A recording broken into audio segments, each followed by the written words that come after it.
अब उसका शुद्धिकरण भारतीय जनता पार्टी कर रही है।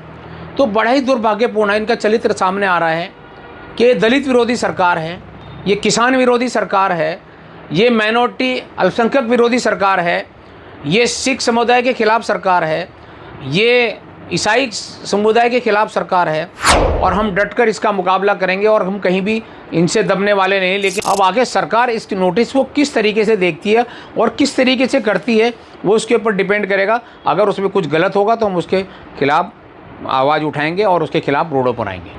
अभी हल्द्वानी में सम्मेलन हुआ बहुत बड़ा कांग्रेस का, उसमें दो चीज़ें सामने आई हैं।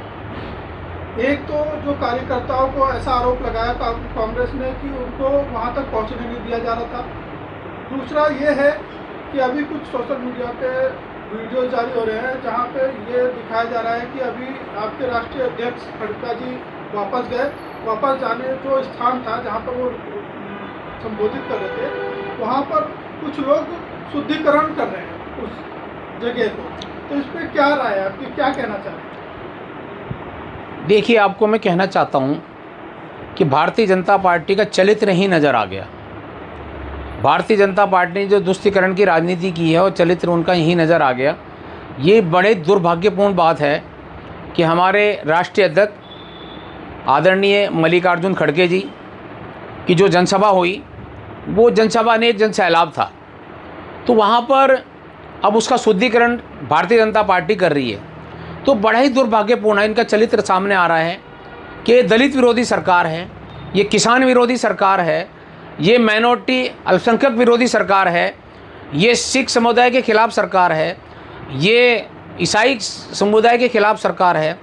तो ये कुल मिला के उसके साथ साथ आपने अभी पूछा कि भाई बसों को रोक दिया गया, तो ये बताइए कि भाई ये कौन सी बात है। कांग्रेस पार्टी 63-67 साल जो है सत्ता में रही, कभी किसी का भी प्रोग्राम हुआ, चाहे अटल बिहारी वाजपेयी जी का हुआ, चाहे मुरली मनोहर जोशी जी का हुआ, चाहे अमित शाह जी का हुआ, चाहे नरेंद्र मोदी जी का हुआ, कांग्रेस पार्टी ने तो किसी की सभा को कहीं बसें नहीं रोकी गई। तो ये भारतीय जनता पार्टी का चरित्र है और ये चरित्र सामने आ गया। अब जनता जागरूक हो गई है। ये किसान विरोधी सरकार है, ये दलित विरोधी सरकार है, ये अल्पसंख्यक विरोधी सरकार है, ये छात्र विरोधी सरकार है। अभी छात्राओं पर हमारी जो लाठीचार्ज हुआ दिल्ली के अंदर और वहाँ फायरिंग भी की गई और वो अपनी मांग को लेकर बैठे थे और शांतिपूर्ण बैठे थे, तो ये कितना गलत बात है। और हमारे आदरणीय नेता विपक्ष आदरणीय राहुल गांधी जी जब भी सदन में अंदर अपनी बात उठाते हैं, जब पार्लियामेंट के अंदर अपनी बात उठाते हैं तो माइक बंद कर दिया जाता है, और जब अपनी आवाज़ को बाहर लेकर आते हैं तो उनको गिरफ्तार कर लिया जाता है। और जब वो प्रधानमंत्री जी की चौखट पे आते हैं, अपनी जब बात उन्होंने पार्लियामेंट में कही उसको नहीं सुना गया तो प्रधानमंत्री की चौखट पे आना ही पड़ेगा ना। अगर मैं प्रधान हूँ और मेरी कोई बात नहीं तो वो मेरे घर तो आएंगे ना लोग। तो जब उनके घर गए तो वहाँ आदरणीय राहुल गांधी जी की क्या बदसलूकी की गई। तो ये भारतीय जनता पार्टी का चेहरा जनता के सामने आ रहा है, उसका जनता जवाब आपको 2027 में बखूबी दिया जाएगा और ज़बरदस्त दिया जाएगा। और हम इसकी सख्त मजम्मत करते हैं ऐसी दलित विरोधी सरकार की, इन लोगों की जो छात्र विरोधी सरकार है, जो अल्पसंख्यक विरोधी सरकार है, जो किसान विरोधी सरकार है, जो हम इनके सख्त मजम्मत करते हैं और इनके सख्त खिलाफ हैं और हम डटकर इसका मुकाबला करेंगे और हम कहीं भी इनसे दबने वाले नहीं। लेकिन हम एक दायरे के अंदर रह के, एक अनुशासन के अंदर रह के, कांग्रेस पार्टी एक अनुशासन वाली पार्टी है, अनुशासन के दायरे में काम करेगी।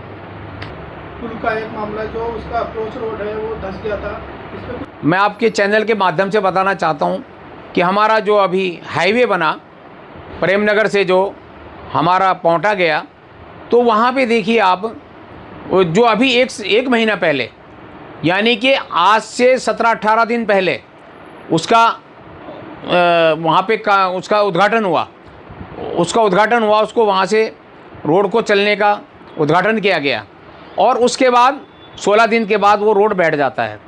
तो ये जनता का पैसा, ये जनता की जेब काट कर, ये जनता के इनकम टैक्स में लेके, जनता से हर जगह काट के एक दुकानदार भी एक टैक्स दे रहा है, एक मजदूर भी टैक्स दे रहा है, एक व्यापारी टैक्स दे रहा है, उसको सब वो सारा जनता का पैसा है, वो किसी उसका पैसा नहीं, उसका इतना दुरुपयोग हो रहा है कि आपका 16 दिन के अंदर ही वो बैठ जा रहा है रोड। तो ये किसकी कमी है? दूसरा ये मामला है कि आजकल सर का SIR का मामला चल रहा है। SIR में कांग्रेस की तरफ से एक ये भी आया कि सब जितने भी अपने लीडर हैं, नेता हैं या कार्यकर्ता हैं, वो अपने अपने बूथों पे लग जाए और लोगों को जो SIR का फॉर्म है उसे करेक्ट करवाएं। तो इस पे अभी तक कितना कार्य हुआ है? क्योंकि कुछ देखिए हम तो इसमें पूरे तरीके से हमने कार्य किया। हमने इसमें SIR में हमने इसमें ट्रेनिंग भी दी गई, लोग अपने लोगों को ट्रेनिंग हमने बुला के कांग्रेस भवन में भी और जगह जगहों में ट्रेनिंग भी दी गई। और उसके अलावा हमने जगह जगह पंचायत घर में, हमने मदरसा में, हमने स्कूल कैंप लगा के उसको SIR को सही ढंग से हमने कराया गया। इसके लिए मैं निर्वाचन में गया था, निर्वाचन में हमारी मीटिंग हुई थी, जो निर्वाचन अधिकारी हमारे पुरुषोत्तम साहब हैं, तो वहाँ हमें समझाया गया। हमने वही चीज़ जो वहाँ से हमने सीखी वही आगे हमने फॉलो किया और सब लोगों को, हमारे लोग जो हमारे BLO 1 BLO 2 ने सब ने काम किया। और उसके साथ और जो हमारे यहाँ के लोग हैं, जो हमारे पार्षद हैं, जो हमारे पार्षद प्रतिनिधि हैं, जो हमारे यहाँ के कार्यकर्ता एक्टिव हैं, जो बूथ में रहने वाले लड़के हैं, सब ने एक तरफ ही काम किया है। अब उसके आगे ये सब सही हुआ, नोटिस है, नोटिस का जवाब भी दिया गया। अब आगे सरकार इस नोटिस को किस तरीके से देखती है और किस तरीके से करती है, वो उसके ऊपर डिपेंड करेगा। अगर उसमें कुछ गलत होगा तो हम उसके खिलाफ़ आवाज़ उठाएंगे और उसके खिलाफ़ रोडों पर आएंगे।